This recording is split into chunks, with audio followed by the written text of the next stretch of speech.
জোড়া সাফল্য মেখলিগঞ্জে দুই রোগীর মূত্রথলি থেকে পাথর বের করে ফের একবার খবরের শিরোনামে আসলেন মেখলিগঞ্জের বিশিষ্ট হোমিওপ্যাথি চিকিৎসক বাবলু বর্মন।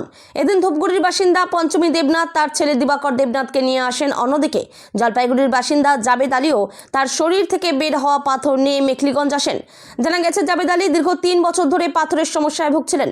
এলোপ্যাথিক চিকিৎসায় তেমন সাড়া না পেয়ে সামাজিক মাধ্যমে মেখলিগঞ্জের বিশিষ্ট হোমিওপ্যাথি চিকিৎসক বাবলু বর্মনের বিষয়ে জেনে চিকিৎসা করাতে আসেন।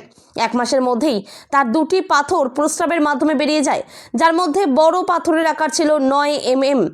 পাথর বেরিয়ে যেতেই খুশি জাবেদ বাবু। এদিন তিনি বিশিষ্ট হোমিওপ্যাথি চিকিৎসক বাবলু বর্মনের ভূয়সী প্রশংসা করেন। অন্যদিকে ধূপগুড়ির দিবাকর দেবনাথের 7 mm পাথরটিও প্রস্রাবের মাধ্যমে বেরিয়ে যায়। তার মা পঞ্চমী দেবীও এদিন মেখলিগঞ্জের বিশিষ্ট হোমিওপ্যাথি চিকিৎসক বাবলু বর্মনের প্রশংসায় পঞ্চমুখ হন। হলদিবাড়ির নিকট আত্মীয়র মাধ্যমেই তিনি বাবলু বাবুর বিষয়ে জেনেছেন বলে জানা গেছে।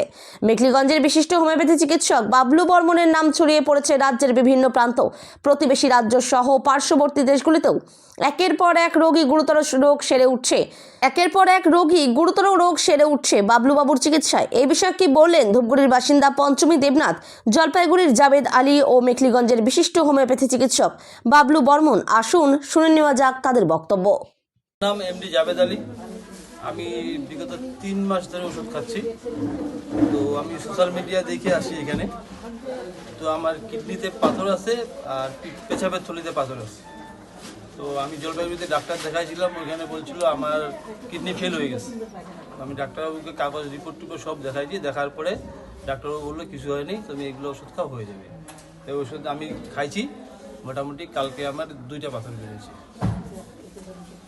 সম্পর্কে তো ভালোই বলবো, এরকম যারা পেশেন্ট আছে তারা যেন এখানে আসে ওষুধ টষুধ নেয়।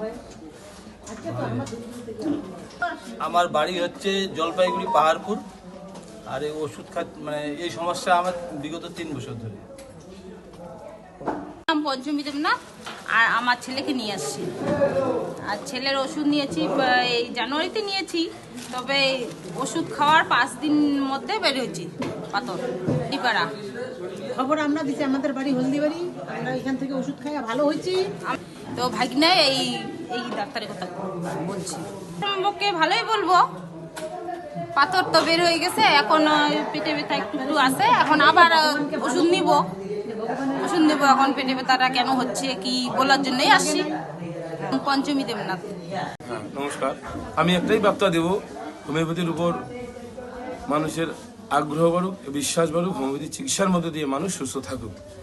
আজকের বিষয়ে যেটা ওই জলপাইগুড়ি নিবাসী এমডি জাবেদ আলী, এই ভাইটি গতকাল রাতেই তার পাথর বের হয়। তার 2টো পাথর ছিল, সেটা একটা টের পায়নি, আর বড় পাথর যেটা ছিল সেটা আজকে নিয়ে আসে দেখার জন্য। আর একজন ধূপগুড়ি দিবাকর দেবনাথ, ধূপগুড়ি কাজীপাড়া থেকে আমি জানুয়ারি মাসে নিয়ে গেছিল আমার কাছে ওষুধপত্র। তো জানুয়ারি 5 দিনের মাথায় পাথরটি বের হয়ে যায়। তো বাচ্চাটি আজকে আসলো, এটাতে আমিও খুশি, বাচ্চাটিকে সুস্থ করতে পেরে এবং তার যে মনে একটা আনন্দ দিতে পেরেছি, এটা আমি ঈশ্বরের কাছে প্রার্থনা জানাই। এরকম যারা এই সমস্যায় যারা ভুগছেন, তারা যদি একবার যোগাযোগ করেন, তবে আমি আমার চেষ্টা মতো সাধ্যমতো আমি উপকারে কতটুকু করতে পারি আমি চেষ্টা করি। এই জন্য সকল ব্যক্তিকে আমি এই হোমিওপ্যাথির উপর আস্থা রেখে হোমিওপ্যাথির ওষুধ যে বার্তা দিব, সুস্থ থাকবেন, সকলের জন্য সুস্থময়, ইষ্টময়, আদর্শময় জীবন প্রার্থনা জানাই। নমস্কার।